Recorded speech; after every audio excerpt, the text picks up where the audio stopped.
Salam sejahtera buat kita semua. Kami ingin mendiskusikan atau katakanlah men-sharingkan pengalaman dalam penanganan perkara.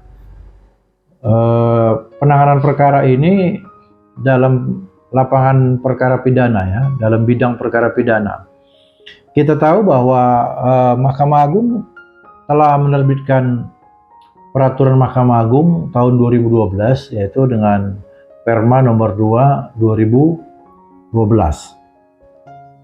Tujuan menerbitkan Perma ini sebetulnya adalah salah satunya untuk mengurangi volume perkara yang sampai dari pengadilan negeri sampai ke Mahkamah Agung. Karena memang kita tahu di dalam KUHP itu pasal tentang pencurian, pasal tentang penggelapan, gitu ya, pasal penipuan, itu kan tidak ada batasan minimalnya kerugian. Jadi artinya sepanjang orang merasa rugi, ya dia buat pengaduan dan orang ini akan diproses, dan ancamannya itu ancaman-ancaman hukuman yang 5 tahun. Bahkan sekalipun ada ancaman yang di bawah 5 tahun, tapi karena di dalam KUHP dikecualikan, itu di pasal 21 itu dikecualikan sehingga tetap juga bisa ditahan. Nah, kalau seseorang itu ditahan, tentu kan ini berproses dari mulai polisi, jaksa, sampai ke pengadilan. Dan memang ini mempunyai implikasi yang luas lah. Misalnya kalau seseorang ditahan dalam perkara-perkara yang sepele atau ringan seperti itu, ya negara mengalami kerugian kan untuk menanggulangi ya makannya dan seterusnya, biaya pengamanannya dan lain-lain lah. Nah mungkin itulah dasar pemikirannya sehingga Mahkamah Agung menerbitkan Perma nomor 2 tahun 2012 itu. Nah di sana dibuatlah satu batasan minimum untuk perkara-perkara yang bisa diterapkan persidangan yang normalnya, persidangan yang artinya kalau dia tidak melampaui atau kalau dia dengan nilai yang kecil, maka peradilannya itu dibuat menjadi peradilan yang sederhana. Itulah kira-kira yang diterbitkan oleh Mahkamah Agung, isi dari Perma 2 2012 itu.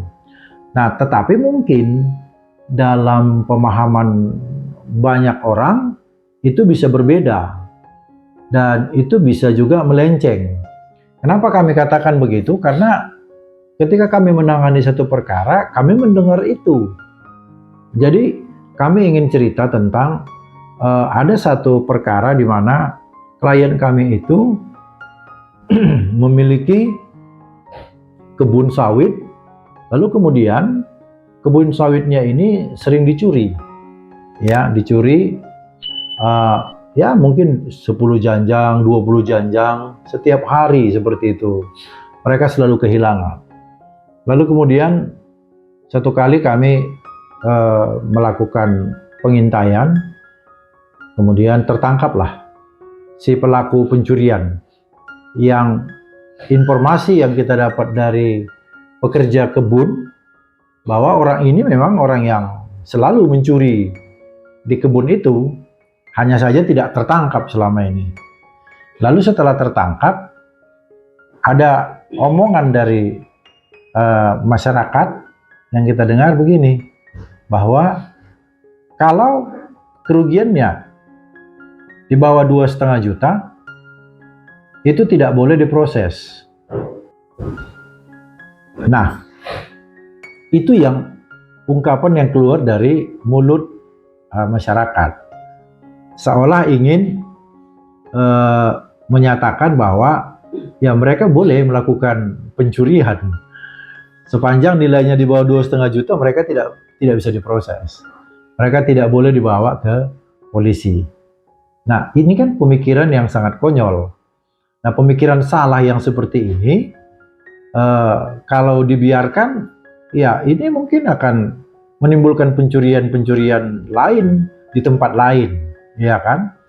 Oleh karena itu saya sampaikan bahwa saya waktu itu berkata kepada mereka, bukan tidak bisa diproses, hanya saja berdasarkan Perma 2 2012 itu, kalau nilai kerugian di bawah 2,5 juta, itu menjadi tindak pidana ringan.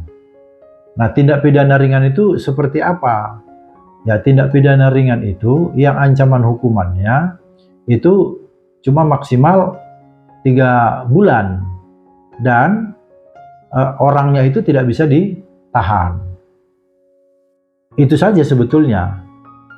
Jadi prosesnya tetap bisa berjalan, bisa dilanjutkan. Bukan berarti perkaranya ditutup karena misalnya nilai kerugian atau nilai yang dicuri itu cuma 2,5 juta, maka itu bisa saja langsung ditutup, nggak bisa diproses. Bukan begitu. Karena kalau begitu hukumnya, ya orang akan mencicil cara mencurinya.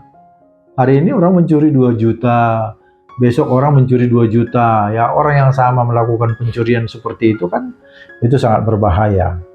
Hanya saja memang di dalam ketentuan itu, kalau nilainya di bawah 2,5 juta, orang itu tidak perlu ditahan, tapi prosesnya tetap sampai ke pengadilan. Begitu. Dan dia harus tetap dinyatakan bersalah. Tetapi dia tidak ditahan, dia tidak dimasukkan dalam penjara. Kira-kira itu pengertiannya. Jadi maksudnya supaya kita masyarakat ini jangan terkecoh, supaya ngerti, supaya jangan melakukan kejahatan. Seolah-olah kalau kita melakukan kejahatan dengan nilai kejahatan kita atau pencurian kita itu di bawah 2,5 juta, kita nggak diproses. Bukan begitu. Kita tetap diproses. Hanya saja kita tidak ditahan.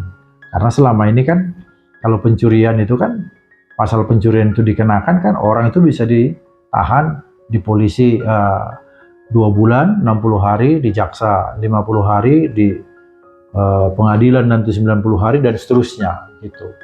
Hanya ini tidak.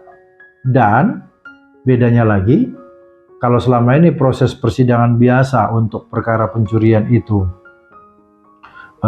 memakan waktu yang lama, karena persidangannya berulang-ulang, dalam artian ada acara pembacaan dakwaan, pemeriksaan saksi, ada namanya tuntutan, ada namanya pembelaan, ya ada replik duplik lagi biasanya seperti itu, baru putusan hakim.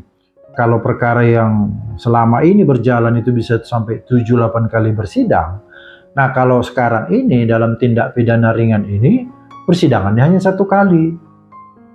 Begitu sidang itu dibuka, ya kepolisian akan membawa saksi-saksinya, membawa alat buktinya, lalu kemudian hakim memeriksa, dan pada saat itu juga, hari itu juga diputus.